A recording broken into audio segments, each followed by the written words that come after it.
El mundo se está quedando sin espacio, pero en Mongolia el espacio es lo único que les sobra. Este es el Imperio Vacío, una tierra de 30 millones de caballos y solo 3 millones de personas. Pero no dejes que el silencio te engañe.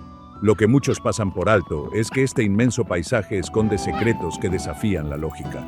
Estamos hablando de un desfiladero de hielo sólido en el corazón de un desierto abrasador. Estamos hablando de los últimos caballos verdaderamente salvajes del planeta. Este es un viaje a los lugares más impresionantes de la Tierra y comienza ahora mismo. Hay estatuas de líderes en todo el mundo. Muchas están talladas en piedra, otras fundidas en bronce, sentadas pacientemente en plazas de ciudades o en cimas de montañas. Pero luego está esto. Conduces durante aproximadamente una hora hacia el este desde la capital de Mongolia, Ulan Bator, y la extensión de cemento de la ciudad da paso a la verdadera Mongolia. Es un paisaje que redefine la palabra abierto. Es un océano de hierba que se extiende hasta un horizonte tan lejano que se curva con la tierra, todo bajo una cúpula de cielo azul brillante e infinito. El aire huele a polvo, tomillo silvestre y el olor fuerte y herbáceo de la estepa. Y entonces lo ves. Al principio es solo un destello de luz, un parpadeo en el horizonte que no tiene sentido. A medida que te acercas, toma forma. Es un hombre a caballo y es, por decirlo suavemente, colosal. Este es el complejo de la estatua de Genghis Khan. La figura del conquistador mide 131 pies de altura, más alta que la figura de cobre de la Estatua de la Libertad. Está hecha de 250 toneladas de brillante y reluciente acero inoxidable. Y es Genghis Khan, el hombre que en el siglo XIII forjó un grupo disperso de tribus nómadas en un ejército que construyó el imperio terrestre contiguo más grande de la historia humana. Esto no es solo una estatua, es una profunda declaración de identidad nacional. Después de décadas de dominio soviético, donde su nombre estaba prácticamente prohibido, Mongolia ahora está recuperando a su fundador. La estatua se asienta sobre un edificio circular de 10 metros de altura, un centro de visitantes diseñado para parecerse a un edificio gótico europeo, lo cual es una elección curiosa, pero sirve como pedestal. Lo verdaderamente asombroso es lo que puedes hacer aquí. Por una pequeña tarifa puedes ingresar al edificio, que alberga un museo, un restaurante y una tienda de souvenirs. Puedes ver una bota de cuero gigante de 9 pies de largo, una réplica de la que podría haber usado un guerrero de esa época. La magnitud te hace darte cuenta de lo míticas que se han vuelto estas figuras. Pero el evento principal es el ascensor. Lo tomas a través del cuerpo del caballo. Se abre a una pequeña plataforma en la cabeza del caballo, justo entre sus orejas y justo debajo de la barbilla de Genghis. Estás parado cara a cara con el conquistador. El viento aquí arriba es implacable. No es una brisa suave, es una fuerza poderosa y constante, el mismo viento contra el que cabalgaron sus hordas. Desde esta altura, el vacío de Mongolia se despliega en todas direcciones. Puedes ver el río Tuul serpenteando por el valle verde marrón. Puedes ver diminutos yers blancos, las tiendas de fieltro tradicionales de los nómadas, a millas de distancia. La estatua en sí apunta al este, hacia su lugar de nacimiento en la provincia de Khentii. Todo el complejo es una maravilla moderna. Construido en 2008, no es solo un monumento al pasado, sino un símbolo del futuro de Mongolia. En los terrenos encontrarás estatuas más pequeñas de sus guerreros. Por unos pocos dólares extra, alrededor de 10.000 tugrik, que son solo 3 o 4 dólares estadounidenses, puedes caminar a un área cercana y probar suerte con el tiro con arco a caballo, para tener una pequeña idea de las habilidades que conquistaron un cuarto del mundo. Este colosal guardián de acero es la introducción perfecta a Mongolia, una tierra de escala impactante e historia profunda y complicada. Pero esta maravilla moderna es solo un eco de un lugar mucho más antiguo y sagrado. Bienvenido al Valle de Orkhon. Cuando escuchas la palabra valle, probablemente imaginas una estrecha franja de tierra entre dos cadenas montañosas escarpadas. Necesitas borrar esa imagen. El Valle de Orkhon es un paisaje vasto y extenso de colinas verdes onduladas, exuberantes pastos y el camino sinuoso del río Orkhon. Es tan central para la historia de Asia Central, tan crítico para la historia humana, que está protegido como sitio del Patrimonio Mundial de la UNESCO. Para decirlo suavemente, este es el lugar de nacimiento de los imperios. Durante miles de años, hubo una regla no escrita en la estepa. Quien controlaba el valle de Orkhon, controlaba la estepa. Este fue el cuartel general de un gran poder nómada tras otro. Los Xiongnu, la poderosa confederación que obligó a China a construir su gran muralla, tuvieron aquí su centro. Fueron seguidos por los Gökturks, que grabaron su historia en piedras en pie, y luego por el Kaganato uigur. Y luego, en el siglo XIII, el hijo de Genghis Khan, Ogedei, decidió hacer algo que ningún nómada había hecho antes. Decidió construir una capital permanente de piedra. Construyó la legendaria ciudad de Karakorum justo aquí. Imagínalo, en el año 1235, una ciudad amurallada que se elevaba desde el medio del pastizal vacío. Era un centro cosmopolita y global. El famoso viajero Guillermo de Rubruck, un monje flamenco, visitó en 1254 y quedó asombrado por lo que encontró. Describió una ciudad llena de gente de todo el mundo, joyeros franceses, comerciantes de seda chinos, mineros húngaros y eruditos persas, todos viviendo y trabajando en el centro del imperio más grande del mundo. Describió un magnífico árbol de plata en el gran salón del palacio, una elaborada fuente diseñada por un orfebre parisino que al pulsar un botón dispensaba 4 bebidas diferentes de sus ramas. Vino, vino de arroz, hidromiel de miel y airag, la bebida mongola tradicional de leche de yegua fermentada. Pero hoy se ha ido. Cuando el imperio se desmoronó en el siglo XIV, la ciudad fue derribada, sus gloriosos palacios y templos arrasados, sus piedras fueron llevadas. Todo lo que queda de la capital del mundo es un vasto campo vacío. Los únicos marcadores son 4 tortugas de piedra macizas, que alguna vez marcaron los límites oficiales de la ciudad, ahora sentadas solas en la hierba. La capital del imperio es ahora solo un fantasma, un recuerdo en el viento. Llegar aquí es una verdadera aventura. Es un viaje largo, agotador e irregular desde la capital, Ulan Bator. Necesitarás un vehículo 4x4 serio. La mayoría de los tours utilizan el Toyota Land Cruiser o la clásica y traqueteante furgoneta UAZ de fabricación rusa.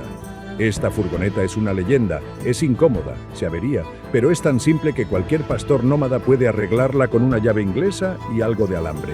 No hay carreteras asfaltadas, solo interminables y entrecruzados caminos de tierra. Te alojarás en campamentos de ger, que son tiendas de fieltro tradicionales instaladas para viajeros. Una estancia en un ger puede costar tan solo 10 a 15 dólares la noche. Es básico. Dormirás en un catre simple, con una estufa de leña en el centro que la familia anfitriona entrará y encenderá para ti en medio de la fría noche. La hospitalidad es increíble. Se te ofrecerá té de leche salado y cuajadas de queso duro y secas llamadas arul.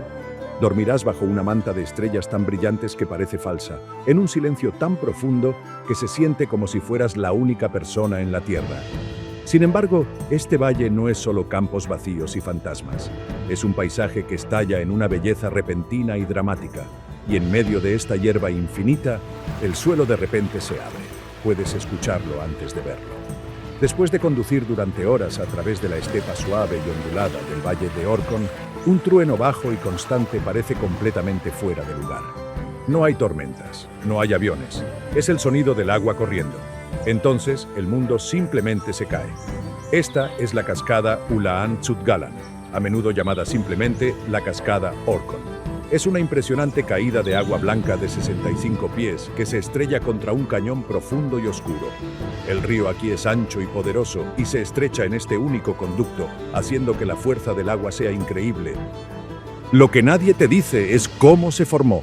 Esta característica no fue tallada lentamente durante millones de años como el Gran Cañón. Nació de pura y repentina violencia. Hace unos 20.000 años, un volcán cercano, el Corgo, hizo erupción. Inundó toda esta parte del valle con lava negra y espesa. El río Orkhon, su antiguo camino bloqueado por esta nueva pared de roca volcánica, se vio obligado a tallar un nuevo camino. Abrió este cañón y la cascada nació. Es un auténtico shock para el sistema. Un minuto estás en un mar de hierba verde, rodeado de yaks pastando. Al siguiente estás parado en el precipicio de un desfiladero rocoso y dramático. La niebla de la cascada se eleva y puedes oler la piedra mojada y el agua limpia y fría. La cascada en sí es más poderosa en la primavera y principios del verano, después de que la nieve se derrite o de una fuerte lluvia. De hecho, si vienes durante un periodo de sequía, puede reducirse a un goteo.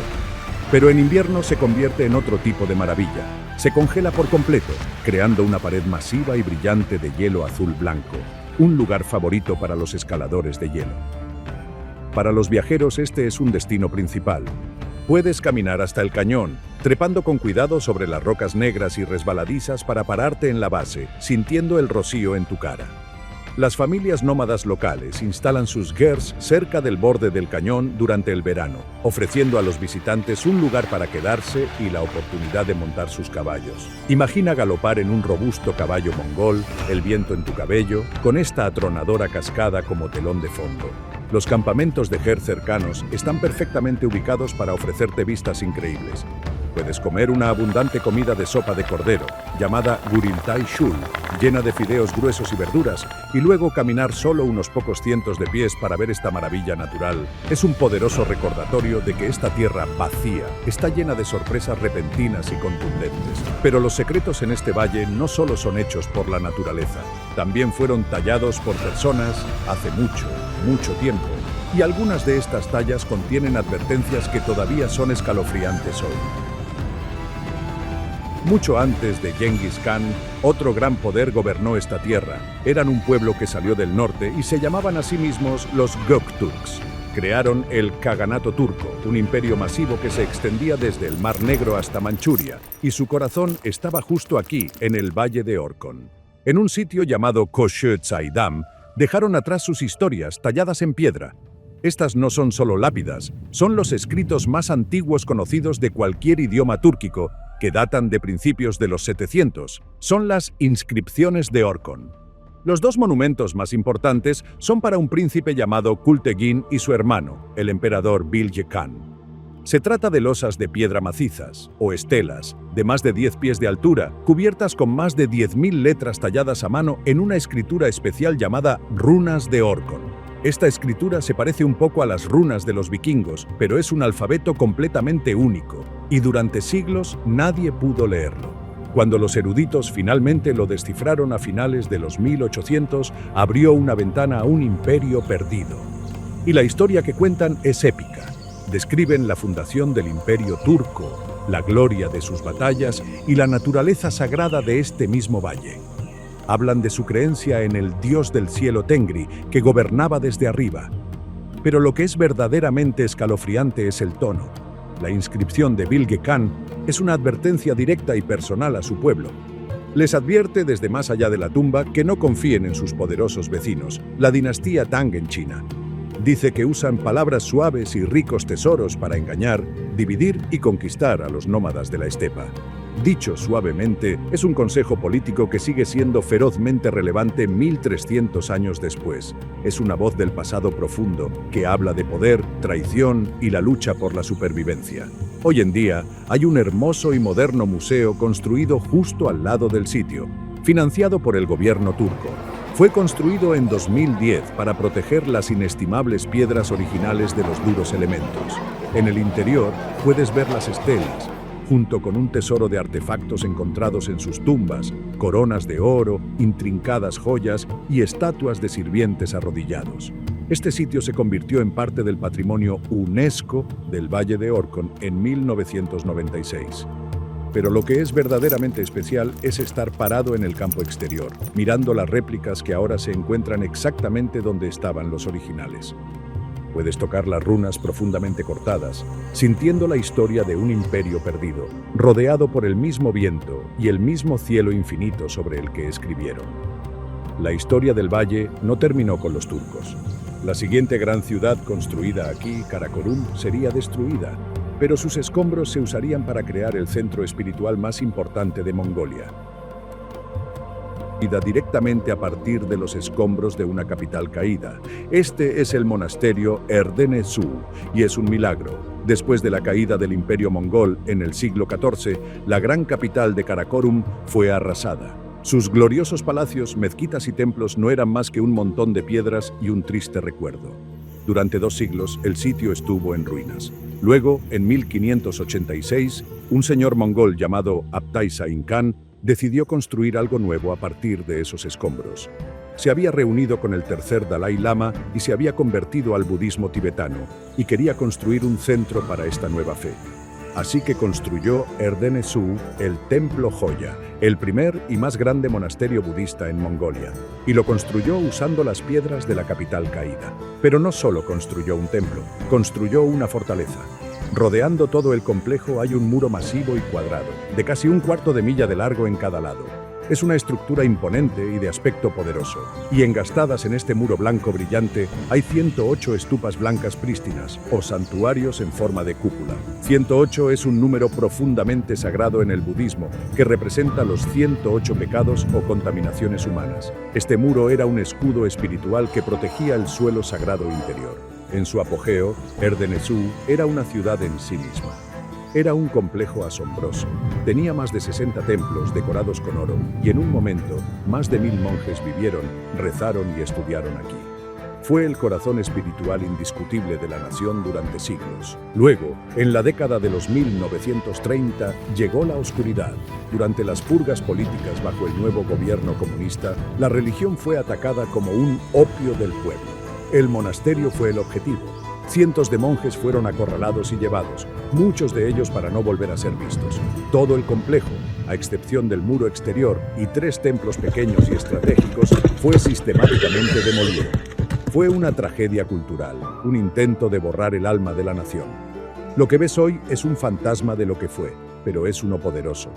Los 3 templos pequeños que sobrevivieron se salvaron y se convirtieron en un museo. Hoy puedes caminar adentro y ver tesoros invaluables que se ocultaron de la destrucción, increíbles estatuas doradas de deidades budistas, intrincadas pinturas tanka sobre seda y máscaras temibles y coloridas que se usaban en las danzas sagradas Tsam. Pero lo que nadie te dice es que Erdenesú es también un monasterio activo de nuevo. Tras la caída del comunismo en 1990, los monjes regresaron. Hoy puedes pararte en el patio principal y escuchar el canto profundo, resonante y armónico de los monjes por la mañana, el sonido de cuernos largos y platillos haciendo eco en los muros antiguos. Es un lugar de profunda tristeza, pero también de increíble resiliencia. Este monasterio se encuentra justo al lado del pueblo moderno de Karkorin. Puedes encontrar fácilmente un hotel o un campamento de Ger aquí por entre $15 y $20 la noche. Es la base perfecta para explorar el Valle de Orkhon y las ruinas de Karakorum. Pero no todos los centros espirituales de Mongolia tuvieron tanta suerte. Más al sur, otro gran monasterio yace en ruinas, un monumento trágico a lo que se perdió. Sus muros rotos ahora sirven como un centinela escalofriante en el viento. Este es el monasterio Ongi, y es una cicatriz en el rostro de Mongolia. Ya no es un lugar de culto, es un lugar de memoria, un vasto cementerio al aire libre para una forma de vida. Ubicado en la inmensa estepa semidesértica del Gobi Medio, Ongi fue una vez uno de los centros monásticos más grandes e importantes de todo el país. No era solo un monasterio, sino 2, un complejo norte y uno sur, construidos en orillas opuestas del río Ongi. En su apogeo en el siglo XIX, era una ciudad de fe en expansión, con más de 30 templos y 4 universidades budistas separadas. Más de 1000 monjes estudiaban filosofía, medicina y matemáticas aquí, sus cantos resonando en las colinas rocosas de Tierra Roja. Era un faro de conocimiento y espiritualidad en el remoto desierto. Entonces llegó 1937. Las mismas purgas políticas que dañaron a Erdenesú aniquilaron por completo a Ongi. Fue visto como un centro de resistencia y de viejo pensamiento. Llegó el ejército. Todo el complejo fue dinamitado. Sus templos fueron reducidos a escombros. Sus monjes, más de 200 de ellos, fueron forzados a renunciar a su fe, enviados a campos de trabajo o simplemente desaparecieron, sus destinos desconocidos. El río mismo, que una vez fue el sustento del monasterio, desde entonces se ha reducido a una fracción de su tamaño, un triste goteo a través de las ruinas. Lo que queda hoy es, por decirlo suavemente, inquietante. Es un vasto campo de ruinas. Caminas entre montones de ladrillos rotos, pasando las cimentaciones desmoronadas de grandes salones donde cientos se congregaban una vez.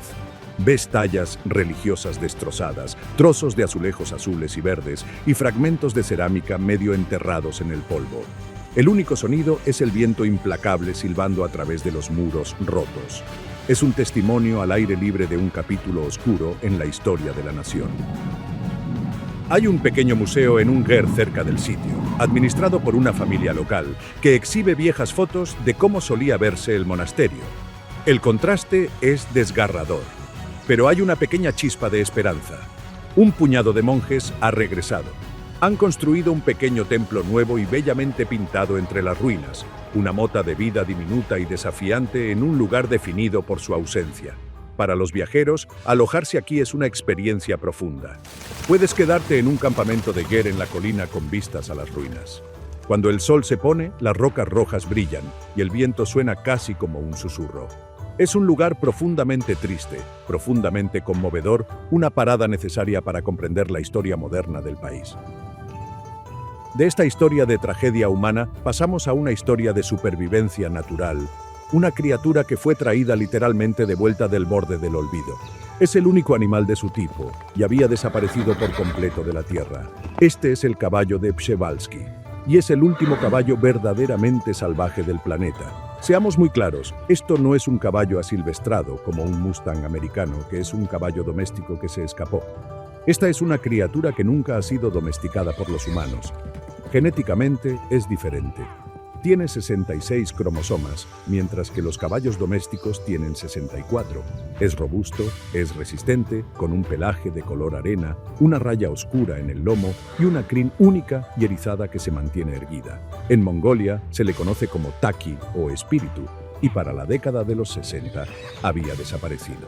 Décadas de inviernos duros, competencia con el ganado por la escasa hierba y la caza, los habían aniquilado. El taki fue declarado extinto en estado salvaje. Su espíritu, al parecer, estaba roto. Pero lo que muchos pasaron por alto fue que unas pocas docenas todavía estaban vivas en zoológicos y colecciones privadas alrededor del mundo, todas descendientes de una pequeña población fundadora capturada a principios de los 1900. En la década de los 90 comenzó un proyecto internacional ambicioso y desesperado. Decidieron traer de vuelta al espíritu. Seleccionaron cuidadosamente caballos de estas poblaciones cautivas en Europa y Australia y los volaron en jaulas gigantes de vuelta a la estepa de Mongolia. Fueron liberados en el Parque Nacional Hustai, no muy lejos de Ulan Bator. Fue una apuesta enorme. ¿Recordarían estos caballos criados en zoológicos cómo ser salvajes? ¿Podrían sobrevivir a los brutales inviernos mongoles con temperaturas que caen a menos 40 grados Fahrenheit? ¿Podrían defenderse de los lobos? La respuesta, increíblemente, fue sí. Hoy, el proyecto es una de las mayores historias de éxito de conservación de la historia. A partir de ese pequeño puñado de caballos reintroducidos, una población próspera y saludable de varios cientos ahora deambula libremente en Hustai.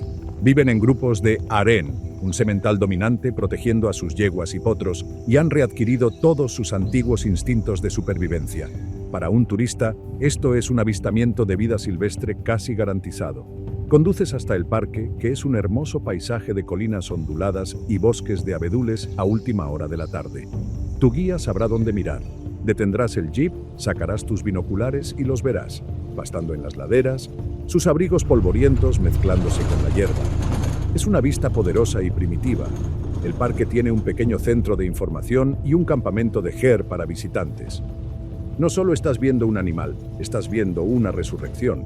Estás viendo una parte de la estepa antigua e indómita, de vuelta desde el borde. De este milagro vivo y palpitante, pasamos a una maravilla hecha de piedra, una escultura natural que ha custodiado esta tierra durante siglos. Es un animal de piedra gigante, vigilando un valle de secretos. En el Parque Nacional Gorky Terelch, a una corta y fácil distancia en coche de la capital, el paisaje cambia dramáticamente. La estepa plana y abierta da paso a un valle impresionante lleno de montañas cubiertas de pinos, ríos claros y formaciones masivas de granito desgastadas por el clima. Estas formaciones rocosas están esparcidas por todas partes, elevándose desde los valles cubiertos de hierba y las laderas boscosas como gigantes antiguos y dormidos. Pero una, en particular, detiene a todos en seco. Se llama Melki Kad, o roca tortuga, y se ve exactamente como una tortuga gigante, con la cabeza apuntando al este, como si estuviera arrastrándose lenta y pacientemente hacia el sol naciente. Esta cosa es colosal, más de 79 pies de altura. No es una talla, es un accidente completo de la naturaleza, una formación geológica esculpida por millones de años de viento, lluvia y hielo, erosionando la roca más blanda a su alrededor. En la cultura mongola, la tortuga es un símbolo poderoso y sagrado. Representa la eternidad, la fuerza y la estabilidad. Verás tortugas de piedra más pequeñas, marcando los límites de sitios antiguos, como las 4 que custodian la ciudad fantasma de Karakorum. Pero esta es la madre de todas ellas. Es un punto de referencia natural que se ha convertido en un sitio sagrado. Verás gente local aquí, caminando en sentido horario alrededor de la roca, una señal tradicional de respeto. También verás kadaks, que son pañuelos de seda ceremoniales azules, atados a árboles cercanos como señal de respeto y una oración. Para los viajeros, este es uno de los lugares más accesibles y populares del país. El parque es una escapada de fin de semana favorita para la gente de Ulan Bator, por lo que está bien desarrollado. Puedes subir por el costado de la roca, trepando a una pequeña cueva en su cuello, para obtener una vista increíble de todo el valle. El área está repleta de campamentos de ger turísticos, desde instalaciones básicas de $15 la noche hasta campamentos de lujo con restaurantes completos, baños privados y pisos con calefacción que pueden costar más de $100 la noche. Puedes dar un paseo a caballo por los bosques, caminar hasta el hermoso templo de meditación Aryabal o visitar a una familia nómada local. Es una muestra perfecta y de fácil acceso de la naturaleza salvaje de Mongolia. Pero este parque apacible y hermoso es un marcado contraste con el lugar donde vive la mitad de todo el país. Nos dirigimos a la capital más fría y más contaminada de la Tierra. Esta es Ulan Bator. Es una ciudad de contradicciones brutales, un lugar de energía caótica y discordante. Primero, el dato más asombroso. Esta es, sin lugar a dudas, la capital más fría del planeta. En enero, la temperatura promedio es de menos 13 grados Fahrenheit. Pero no es el promedio lo que te afecta, son las olas de frío. Las temperaturas caen regularmente a menos 30 o menos 40 grados. Dicho suavemente, eso es lo suficientemente frío como para congelar la piel expuesta en minutos. El aire es tan frío que se siente afilado, como respirar pequeñas agujas. Toda la ciudad funciona con un sistema de calefacción masivo de carbón construido por los soviéticos y puedes ver el vapor saliendo de tuberías y alcantarillas por toda la ciudad, haciendo que parezca que todo el lugar está hirviendo a fuego lento. Pero el frío no es la única historia. Esta ciudad es el corazón único y palpitante de toda la nación. De los 3.3 millones de personas de Mongolia, más de 1.5 millones de ellas viven aquí. Es un desastre caótico, extenso y energético. En el centro tienes rascacielos modernos de vidrio y acero, incluido un edificio con forma de vela gigante. Encontrarás una tienda Louis Vuitton, restaurantes de barbacoa coreana de alta gama y bares modernos como el famoso pub irlandés Grand Khan. Pero rodeando este núcleo moderno están las interminables manzanas de edificios de apartamentos soviéticos desmoronándose, todos pintados con colores apagados y descoloridos. Y rodeando eso está el mayor desafío de la ciudad, los distritos de ger. Son vastos y extensos vecindarios de tiendas de fieltro tradicionales y pequeñas casas improvisadas de madera que trepan por las laderas. Aquí es donde cientos de miles de pastores nómadas se han asentado después de perder sus rebaños en duros inviernos. Estos distritos no tienen agua corriente, ni sistemas de alcantarillado y, lo que es más crítico, no tienen calefacción central. En invierno, cada uno de estos hogares quema carbón, y a veces neumáticos o basura, en una pequeña estufa para calentarse. El humo de estas estufas se asienta sobre la ciudad en una neblina densa, sofocante y tóxica, haciendo de Ulan Bator uno de los lugares más contaminados del mundo durante los meses de invierno. El aire tiene un sabor químico y lleno de hollín. Y, sin embargo, la ciudad está innegablemente viva. El tráfico es de los peores que jamás verás, un atasco constante de Land Cruisers y Prius. Hay una vibrante cultura juvenil con artistas de hip hop y diseñadores de moda que mezclan motivos tradicionales mongoles con estilo moderno. Hay museos fascinantes, como el Museo Nacional de Mongolia, que te ofrece toda la historia completa de la nación bajo un mismo techo, y el Museo Central de Dinosaurios de Mongolia, que alberga algunos de los hallazgos más famosos del Gobi. Hay hoteles por todas partes. Puedes encontrar una litera en un hostel limpio y popular como el Golden Gobi por $10, u obtener una habitación en un hotel de lujo como el Shangri-La por $200 la noche. En medio de este caos moderno, un poderoso centro de paz y espiritualidad permanece, un lugar que sobrevivió a las purgas por un hilo. Sostiene a un gigante dorado 87 pies de altura, vigilando la ciudad. En el centro de la extensión de cemento y los interminables atascos de tráfico de Ulan Bator, encuentras un tipo diferente de energía. Este es el monasterio Gandan, su nombre completo, Gandan Tekchinlen, significa el gran lugar de alegría completa. Y es el monasterio activo más importante y más grande del país. Comparado con las ruinas desgarradoras de Onji, Gandan es una historia sorprendente de supervivencia. Durante las purgas de 1937, el monasterio fue cerrado y muchos de sus monjes fueron llevados. Pero lo que muchos pasaron por alto es que el complejo principal en sí se salvó. El gobierno, en un movimiento cínico, supuestamente lo mantuvo como una exhibición de cultura tradicional para demostrar a los visitantes extranjeros que no estaban destruyendo la historia. Fue un gesto hueco, pero salvó el lugar de la demolición.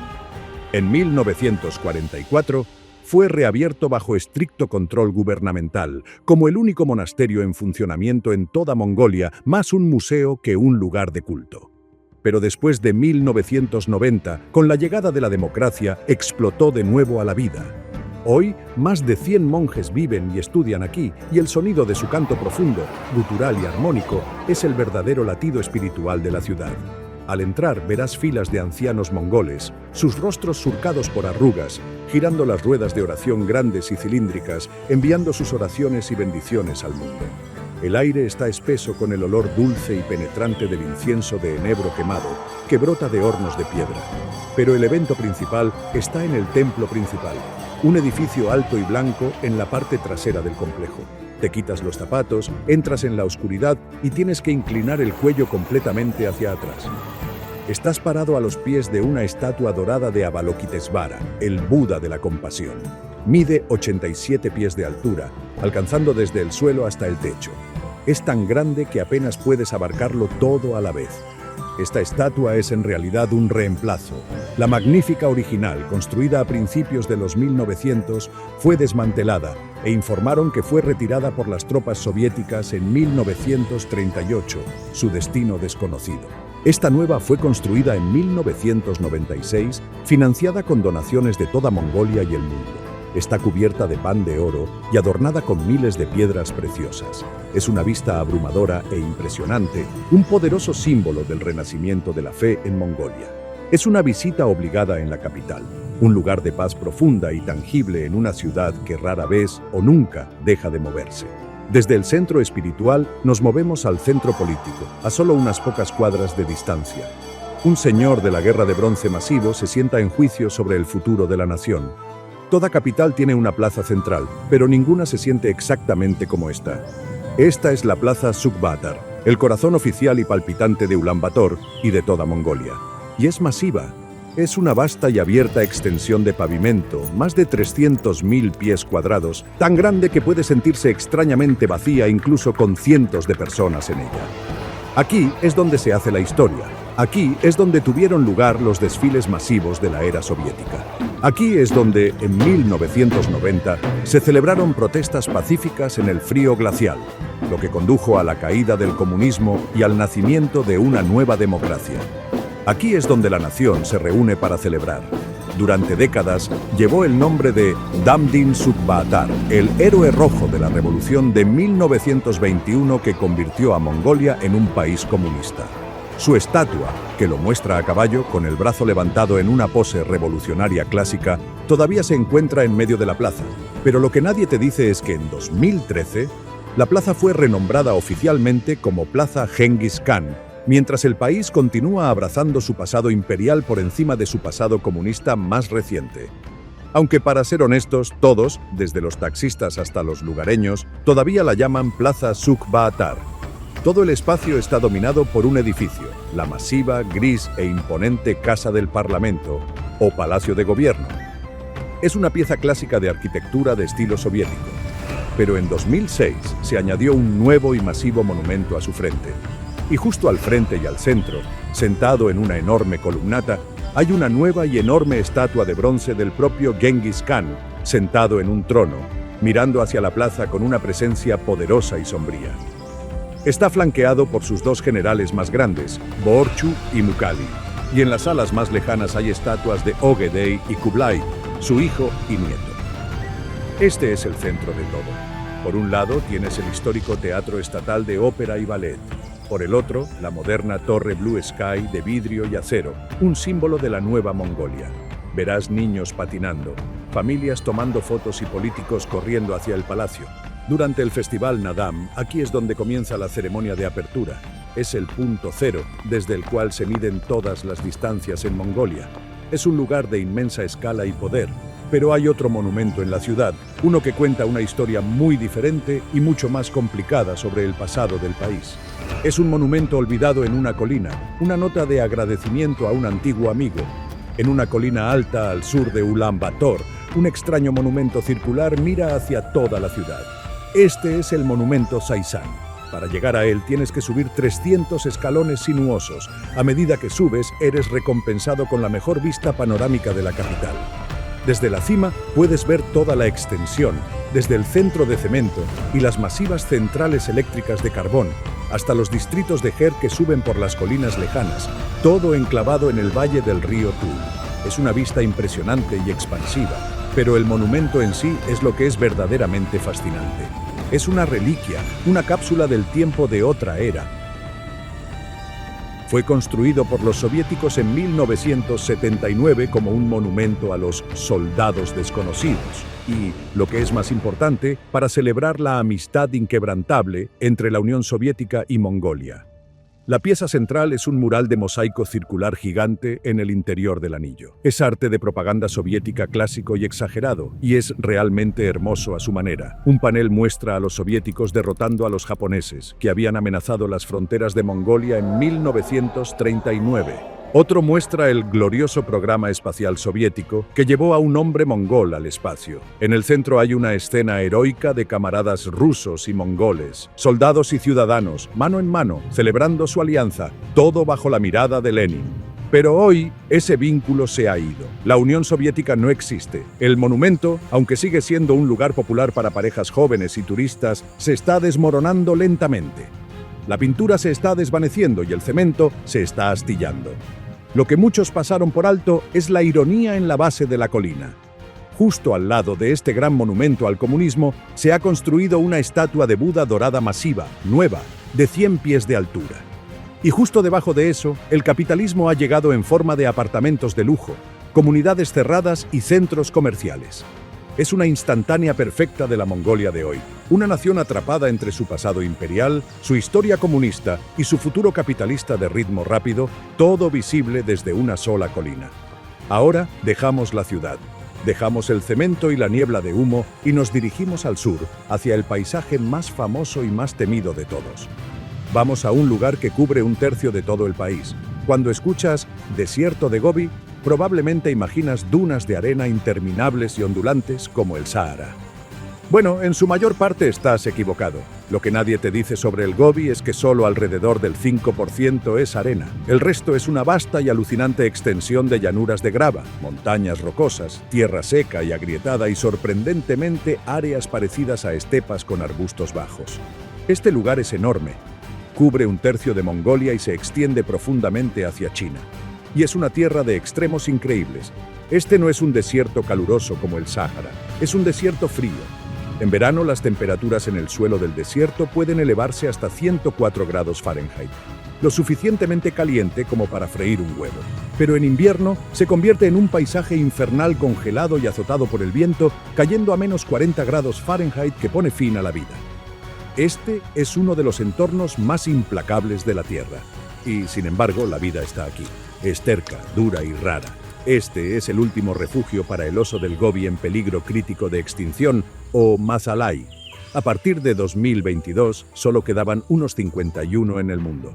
Sobreviven comiendo raíces, insectos y las pocas bayas que pueden encontrar. El Gobi también alberga manadas de camellos bactrianos de 2 jorobas, que están perfectamente adaptados al frío, asnos salvajes llamados kulán, y el escurridizo leopardo de las nieves que acecha las altas cordilleras que atraviesan el desierto. Para los viajeros, el Gobi es la aventura definitiva. No puedes hacer esto por tu cuenta. Debes contratar un guía y un vehículo 4x4. Conducirás durante días, a veces sin ver a otra persona, alojándote en campamentos de Ger administrados por familias nómadas. Estas familias son algunas de las personas más duras y hospitalarias de la tierra.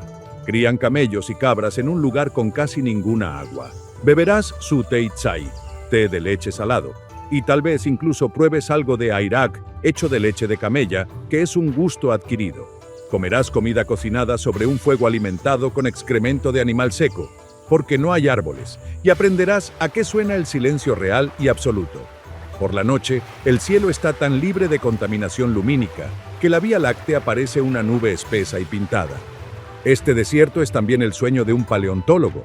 Es donde, en la década de los 20, el explorador Roy Chapman Andrews descubrió por primera vez nidos de huevos de dinosaurio, demostrando por primera vez que los dinosaurios ponían huevos. Esto es literalmente un cementerio de dinosaurios. Este desierto es una tierra de muchas maravillas, y una de ellas puedes escucharla antes de verla. Nos dirigimos a una montaña de arena que canta una canción profunda y melancólica. En el sur profundo del desierto de Gobi se encuentran Kongorin Els. Estas son las dunas cantarinas, y son el 5% del Gobi que estabas imaginando. Pero son más magníficas, más grandiosas de lo que puedas imaginar.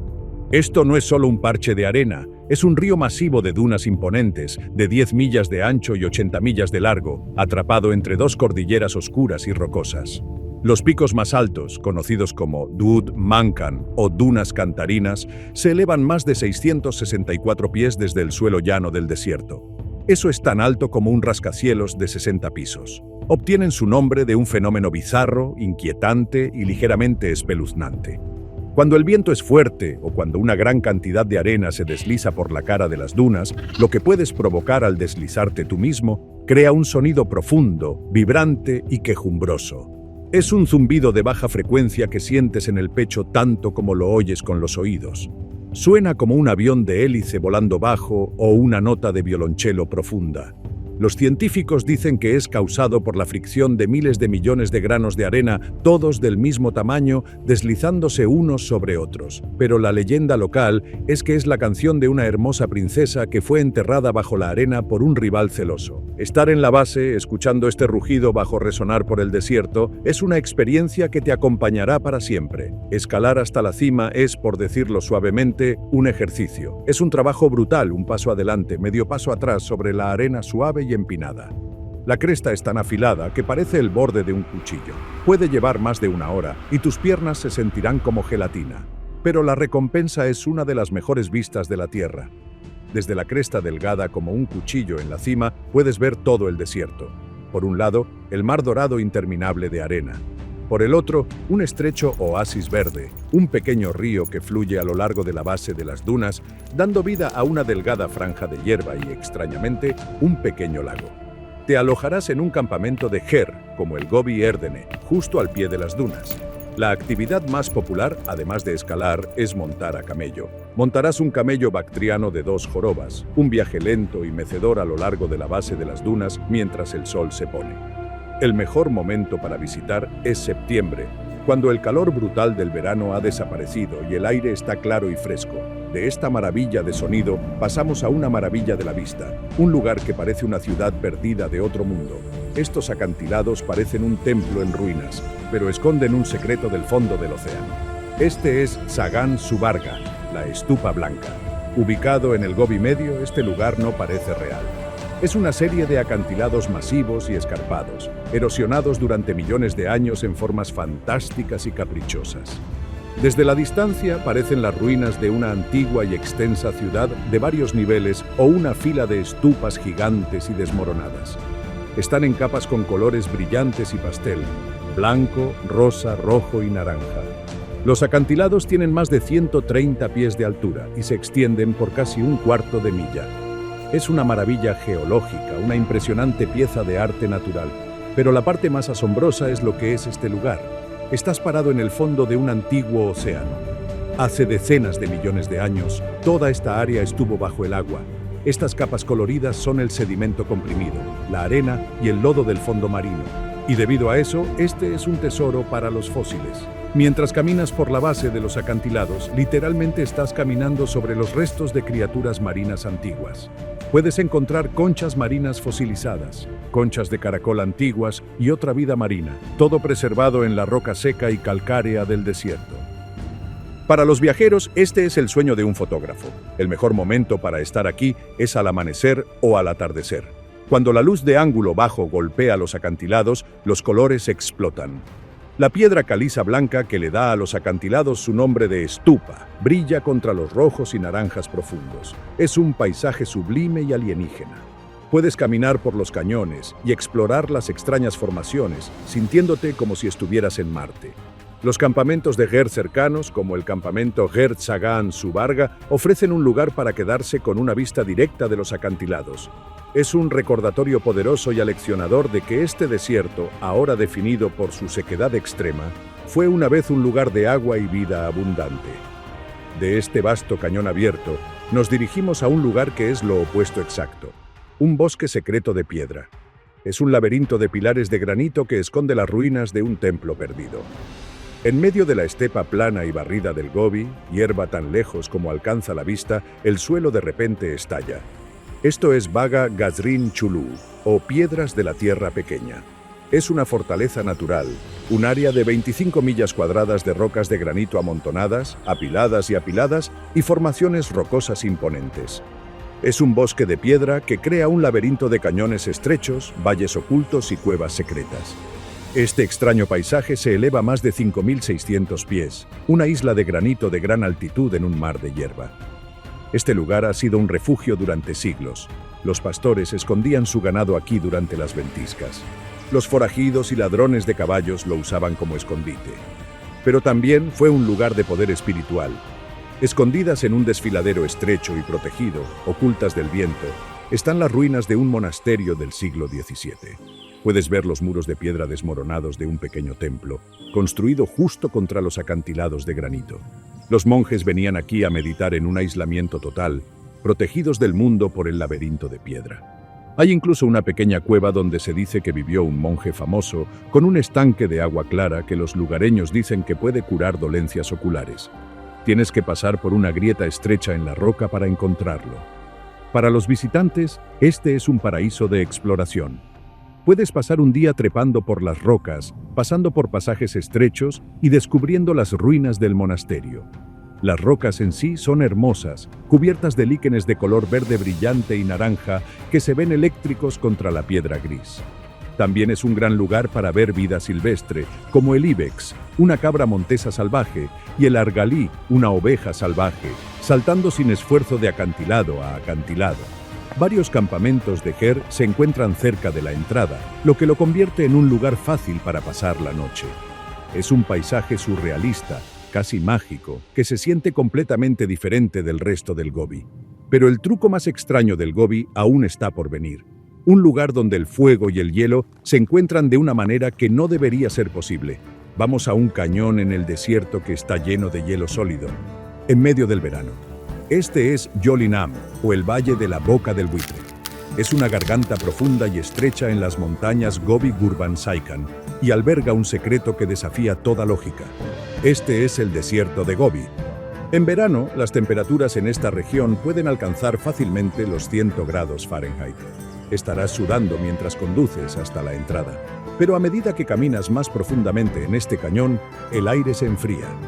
Las paredes altas y rocosas se acercan tanto que bloquean el sol, dejando el fondo en sombra permanente. Y entonces, lo ves. Un campo de hielo sólido y espeso. Un glaciar, en medio del abrasador desierto caliente. ¿Cómo es esto posible? El valle es tan profundo y tan estrecho que los rayos del sol nunca llegan al fondo. El arroyo que fluye a través de él se congela por completo cada invierno, creando un campo de hielo masivo. La sombra es tan completa que el hielo simplemente no se derrite. Al menos no solía hacerlo. En su apogeo, el campo de hielo se extendía por varios kilómetros y tenía muchos pies de espesor. Podías caminar sobre él en medio de julio. Lo que muchos pasaron por alto es que, debido al cambio climático global, el hielo que permanece todo el año se está reduciendo. En los últimos años, a menudo se derrite a finales de agosto o septiembre. Pero incluso cuando el hielo desaparece, el cañón sigue estando sorprendentemente y refrescantemente frío. El nombre de Boca del Buitre proviene del quebrantahuesos, un buitre gigante que anida en los altos acantilados. Los verás volando en círculos sobre sus cabezas, sus envergaduras de 10 pies proyectando sombras en el fondo del cañón. Estas aves son famosas por dejar caer huesos desde gran altura para romperlos en las rocas. El área es también un paraíso para el ibex y las ovejas argalí, que a menudo se pueden ver en las crestas altas. El viaje hasta allí es parte de la diversión. Conduces hasta un estacionamiento y luego caminas alrededor de 1 milla hacia la garganta, o puedes alquilar un caballo a un guía local por unos pocos dólares para cabalgar dentro del cañón, el sonido de los cascos del caballo haciendo eco en las estrechas paredes de piedra. Es un verdadero microclima, un milagro natural. Pero esta no es la única ubicación del Gobi famosa por su color. Vamos a un lugar que parece estar en llamas. Estos acantilados son del color de la sangre y son donde la historia fue reescrita. Este es Bayan Sak, pero el mundo lo conoce por el nombre que le dio en la década de los 20 el explorador estadounidense y la inspiración de la vida real para Indiana Jones, Roy Chapman Andrews. Él los llamó los acantilados ardientes y son espectaculares. No es un cañón enorme, sino una serie de dramáticos acantilados de arenisca de color rojo fuego que se elevan desde el suelo plano del desierto. Están hechos de la roca blanda y desmenuzable de la formación Yadochta. La mayor parte del día son impresionantes, pero al atardecer cobran vida. El sol poniente golpea la roca roja y todo el paisaje parece haberse incendiado. El color es tan intenso, tan vibrante, que parece completamente irreal. Pero la belleza de este lugar es solo la mitad de la historia. Por decirlo suavemente, este es uno de los sitios paleontológicos más importantes de la Tierra. En 1923, Roy Chapman Andrews estuvo aquí liderando una expedición masiva, buscando los huesos de los primeros humanos. No encontró ninguno. Encontró algo mucho mejor. Encontró los primeros huevos de dinosaurio científicamente reconocidos. Antes de esto, nadie estaba seguro de si los dinosaurios ponían huevos como los reptiles o daban a luz crías vivas. Bayan Sak resolvió el misterio. Encontró un nido de lo que él pensó que eran huevos de Protoceratops. Años más tarde se descubrió que en realidad eran los huevos de un oviraptor que estaba asaltando el nido. Su equipo también encontró los fósiles de un velociraptor trabado en combate con un Protoceratops, uno de los fósiles más famosos jamás descubiertos. Encontraron nuevas especies, incontables esqueletos, y pusieron al desierto de Gobi en el mapa como una meca para los cazadores de dinosaurios. Hoy puedes caminar por los mismos acantilados donde hizo sus descubrimientos que cambiaron el mundo. No hay vallas, no hay áreas restringidas. Puedes trepar por la roca blanda y desmenuzable y explorar los barrancos. Tienes que tener cuidado de no dañar nada, pero la sensación de caminar por este cementerio de dinosaurios es increíble. Puedes ver pequeños fragmentos blancos de hueso fosilizado tirados en el suelo. Te alojarás en un campamento de Ger con una vista perfecta de los acantilados, viéndolos encenderse mientras el sol se pone. Desde el Gobi volamos hacia el oeste, a una tierra de picos irregulares, tradiciones antiguas y el techo de Mongolia. Vamos a las montañas Altai, donde 4 naciones colisionan. Esta es la cordillera Altai, el salvaje oeste de Mongolia. Esto no es la estepa ondulante. Este es un mundo crudo, escarpado y remoto de picos afilados y nevados, vastos glaciares y lagos profundos de color turquesa. Los Altai son un enorme sistema montañoso que forma la unión de 4 países: Mongolia, China, Rusia y Kazajistán. Esta es una de las áreas silvestres más remotas e intactas que quedan en el planeta. El Parque Nacional Altai-Tavanbong, un área protegida de más de 2.400 millas cuadradas, es el corazón de esta región. Esta es una tierra de superlativos. Es el hogar del escurridizo leopardo de las nieves, uno de los felinos grandes más en peligro de extinción y más hermosos del mundo. Su pelaje espeso y gris ahumado le permite desaparecer en los acantilados rocosos. Aquí es también donde encontrarás manadas masivas de ovejas argalí que tienen los cuernos más grandes de cualquier oveja en el mundo, e íbices que parecen desafiar la gravedad en los acantilados. Este no es un lugar para un turista casual. Esta es una aventura de gran altitud. Llegar aquí requiere un vuelo nacional desde Ulan Bator a la ciudad de Olgi, la capital de la provincia de Bayan Olgi, seguido de un largo y duro viaje de varios días en un jeep 4x4. Pero la recompensa es un paisaje que te cambiará fundamentalmente. Verás ríos cristalinos, valles vastos llenos de antiguos túmulos funerarios llamados Kiriksurs, y familias nómadas que no son mongoles Kalk, sino mayormente kazajos y tubínicos, grupos étnicos distintos con sus propios idiomas y tradiciones. Esta área es también un sitio del Patrimonio Mundial de la UNESCO, no solo por su naturaleza, sino por su cultura. Los complejos petroglíficos del Altai mongol contienen miles de tallas en roca, algunas que datan de hace 12.000 años. Esta es una tierra de gigantes. Y en esta tierra de gigantes, un pico se alza por encima de todos ellos. Es el punto más alto de la nación, un trono congelado cubierto de glaciares. Este es el Pico Cuiten. Su nombre literalmente significa pico frío, y es el punto más alto de toda Mongolia, con 14.350 pies. Es la joya de la corona del macizo Taban Bog, que significa los 5 santos. Un grupo de 5 picos sagrados cubiertos de glaciares que forman la frontera. El Pico Cuiten es tan alto que desde su cumbre puedes mirar por encima de las fronteras de China y Rusia, todas encontrándose en un increíble panorama congelado. Escalar este pico no es una caminata, es una expedición seria y exigente de montañismo. No puedes simplemente aparecer y hacerlo. Un viaje guiado típico toma alrededor de 10 días. Comienza con una caminata de varios días, usando camellos para transportar el equipo, hasta el campamento base de 3.000 metros, 9.800 pies. Desde allí, tienes que aclimatarte al aire enrarecido, a menudo escalando un pico cercano más pequeño, como el Pico Malchin, a 13.287 pies. El propio Malchin es una subida larga y difícil, pero no requiere equipo técnico.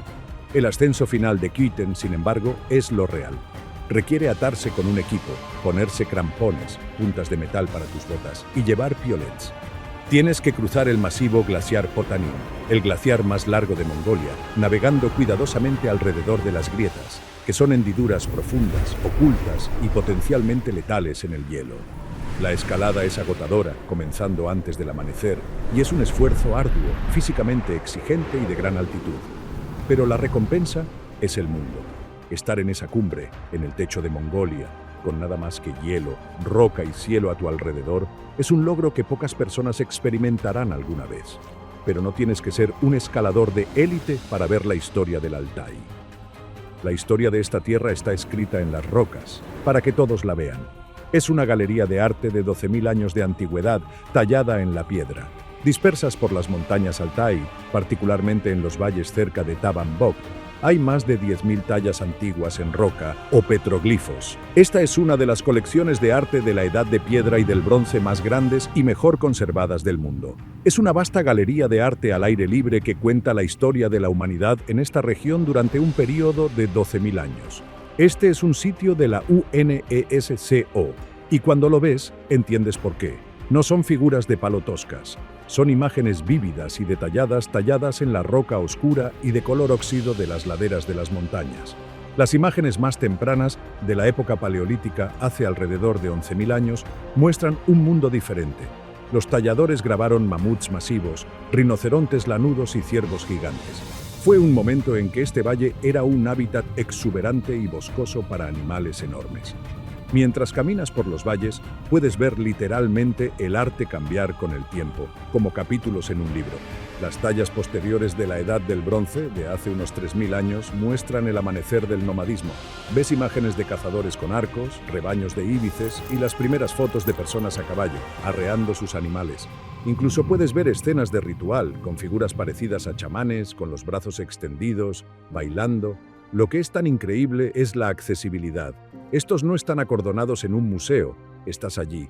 Estás caminando por un valle remoto y tu guía simplemente señalará una roca. Y lo verás. Una talla de 10.000 años de un mamut, simplemente sentada allí, expuesta al viento y la nieve. Es una conexión directa, física y profundamente aleccionadora con las personas que vivieron en este mismo lugar hace miles y miles de años antes de cualquier imperio. Y esta región todavía alberga una de las tradiciones culturales más singulares de la Tierra, una asociación entre el hombre y la bestia que parece algo sacado de una novela de fantasía. Son las últimas personas en la Tierra que cazan con águilas reales. En los valles altos de la provincia de Bayan-Olgi, en el extremo oeste, viven los nómadas kazajos y practican una tradición que tiene al menos 1.000 años de antigüedad. Cazan con águilas reales. Estas no son aves pequeñas. Una águila real hembra, que es preferida para cazar porque es más grande y más agresiva, puede tener una envergadura de más de 7 pies y pesar hasta 15 libras. Los cazadores, conocidos como burkichi, no crían estas aves a partir de polluelos.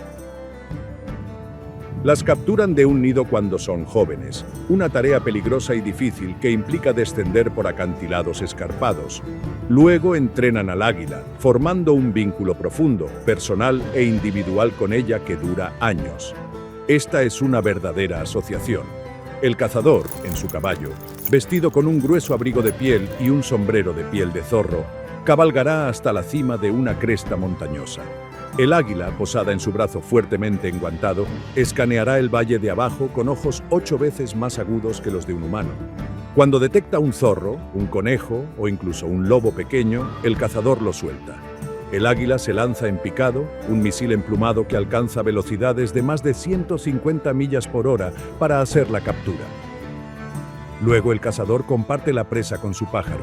Esta tradición se transmite casi exclusivamente de padre a hijo, pero recientemente ganó fama mundial gracias al documental de 2016 The Eagle Huntress, la cazadora de águilas, que contó la historia de Aishholpan, una niña de 13 años que se entrenó para convertirse en la primera cazadora de águilas mujer en su familia.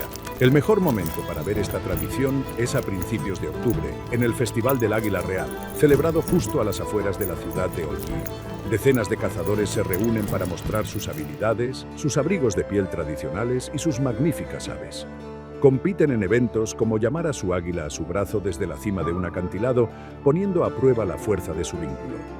Es una tradición espectacular, poderosa y muy real.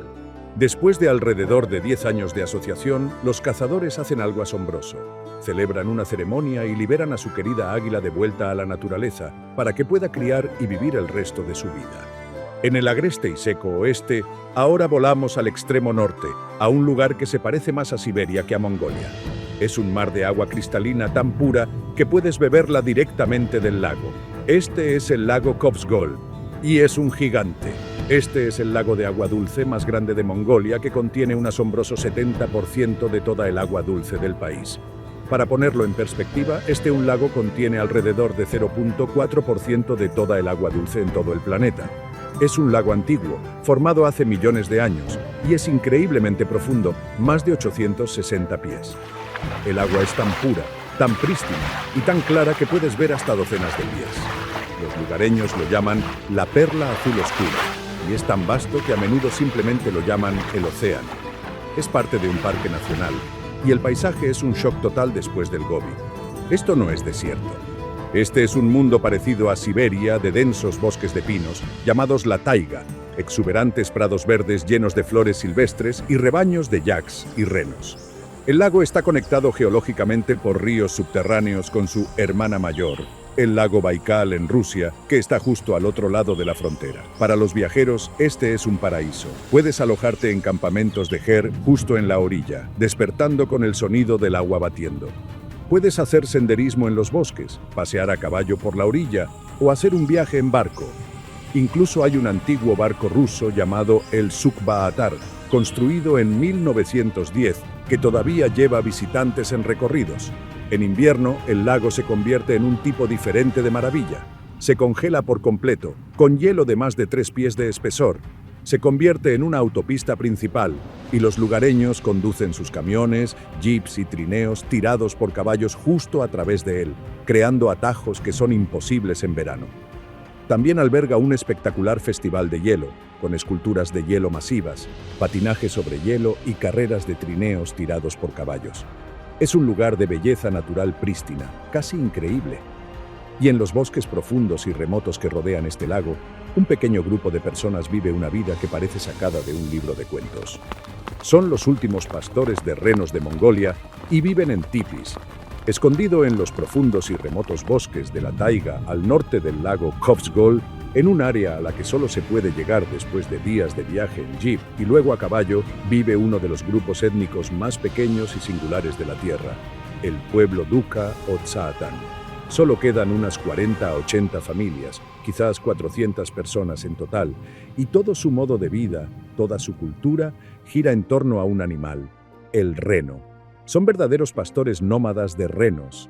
No viven en gers como el resto de Mongolia, viven en tipis o urts, que son tiendas cónicas hechas de postes y lona, similares a las de los nativos americanos, porque son más fáciles de mover a través del bosque. Su vínculo con el reno lo es todo. Beben la rica y grasa leche de reno, hacen queso con ella y utilizan los animales para el transporte, montándolos a través de los densos y musgosos bosques. Lo que muchos pasan por alto es que casi nunca se comen a sus renos. Los animales son demasiado valiosos para ellos, como miembros de la familia. Cazan caza mayor para obtener carne. Mueven sus campamentos de 5 a 10 veces al año. Una difícil y lenta migración en busca del musgo especial que sus renos necesitan comer. Su cultura también es única. Su principal sistema de creencias es el chamanismo, una conexión profunda con los espíritus del bosque, el agua y el cielo. Se dice que algunos de los chamanes más poderosos y respetados de Mongolia se encuentran entre los Duka. Visitarlos es una empresa seria. Es un largo viaje de varios días a caballo desde el pueblo más cercano, adentrándose en el bosque. Pero para aquellos que lo logran, es una experiencia que cambia la vida. Serás recibido en su tipi, compartirás un tazón de té de leche de reno caliente y salado, y verás un modo de vida que depende completamente de la naturaleza y de un animal gentil y grácil. Es una existencia frágil, y están luchando por mantenerla a medida que el mundo moderno y el turismo comienzan a encontrarlos. Su base de operaciones, el pequeño pueblo en el borde del lago, es un puesto avanzado contra esta vasta naturaleza. Es un pueblo fronterizo donde el mundo se congela durante 6 meses del año. Esta es Katgal. Es un pueblo pequeño y tranquilo que se asienta en el extremo sur del lago Kovsgol. La mayor parte del año es un puesto avanzado somnoliento, una colección de coloridas casas de madera y yers que sirve como el principal punto de entrada para los viajeros que vienen a ver el lago.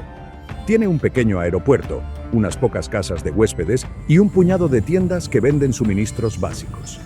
El olor a humo de leña siempre está en el aire. Pero toda la personalidad de este pueblo está forjada por el frío.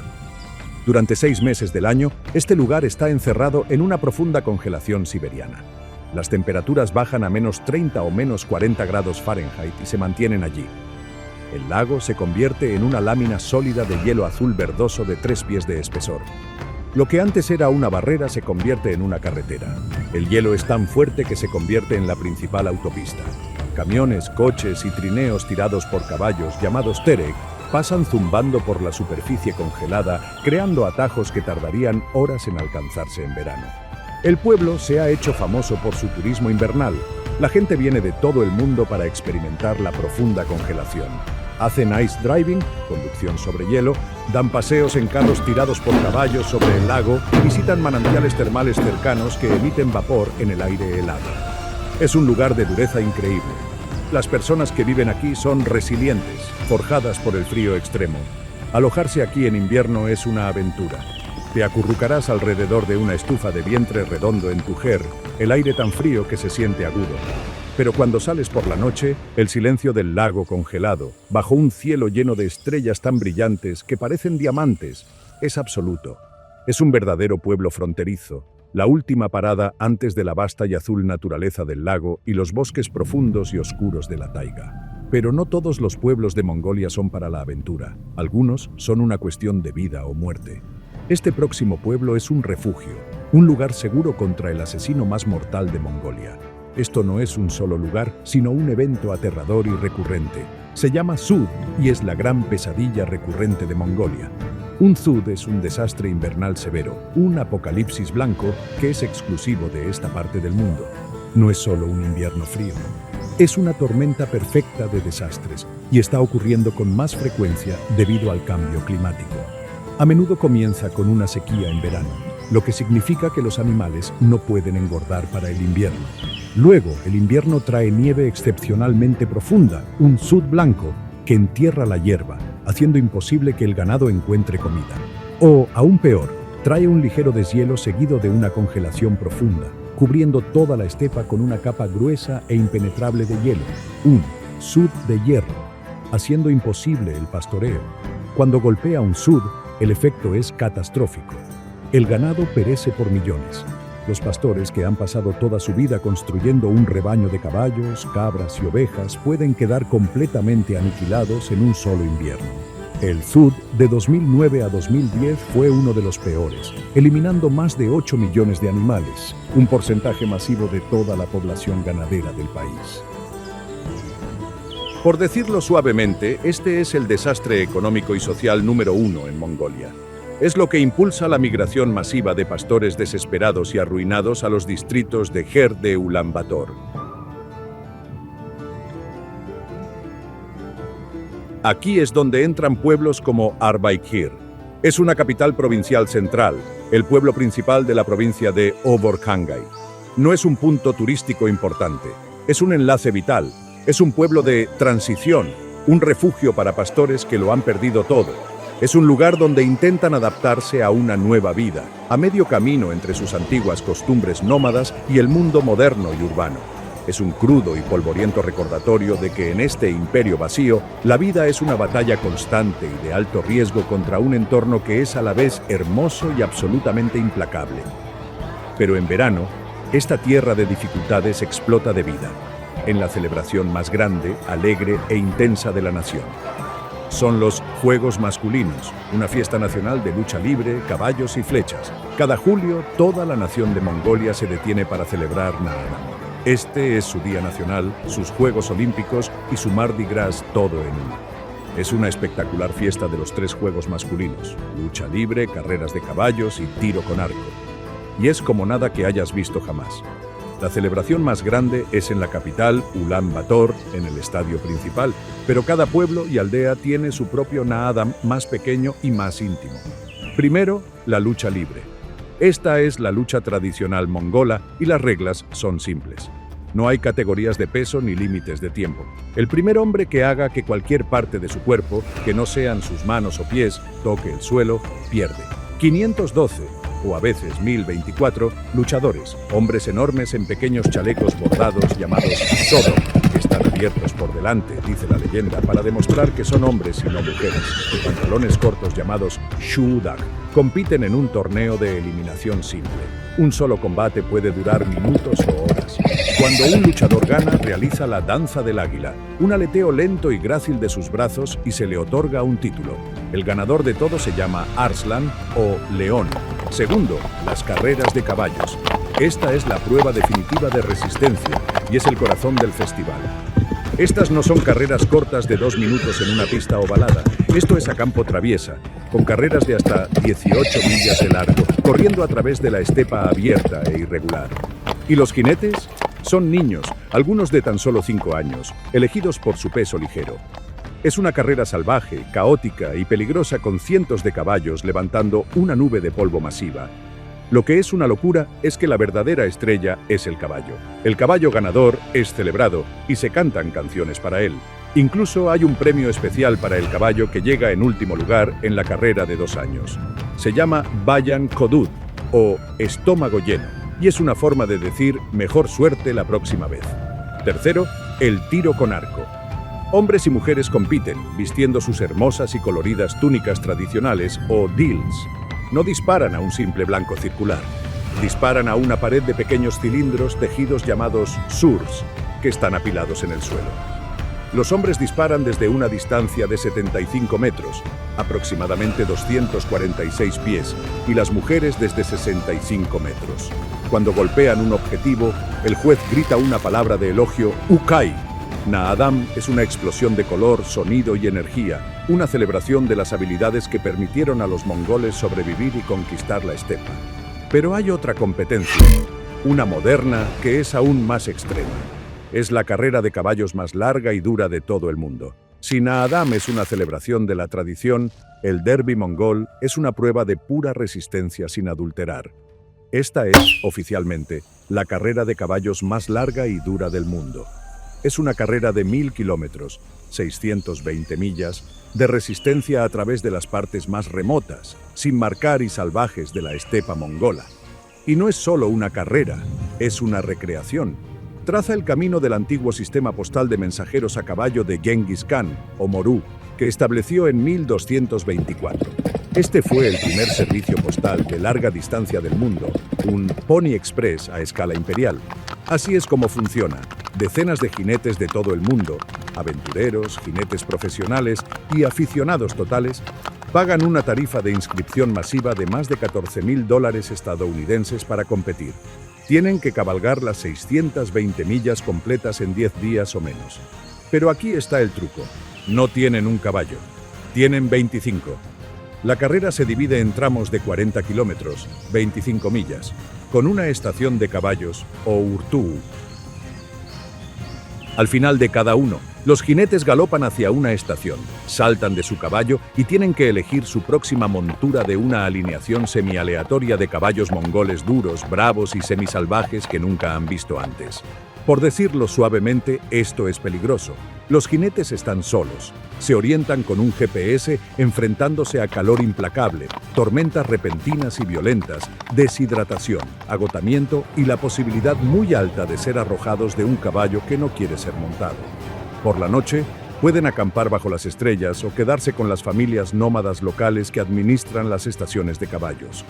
Los veterinarios revisan a los caballos en cada parada, y cualquier jinete que presione demasiado a su caballo recibe una estricta penalización de tiempo.